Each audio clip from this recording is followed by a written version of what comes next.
Γεια σας, είμαι ο Χρήστος από το Gaming Freak GR και αυτή τη στιγμή παίζω Minecraft ως ανάποδος Steve με ένα stick στον νόμο μου, όπως όλοι οι άνθρωποι.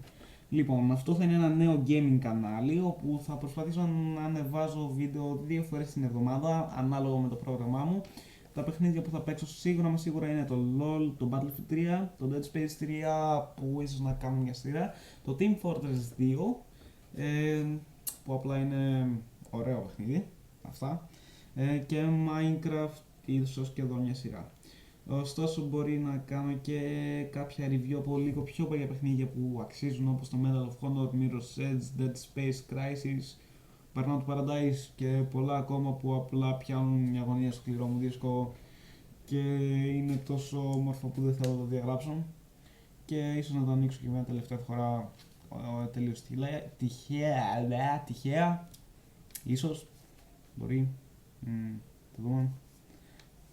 Τέλος πάντων, αυτά από μένα. Γεια σας. Να περάσει ο επόμενος. Bye!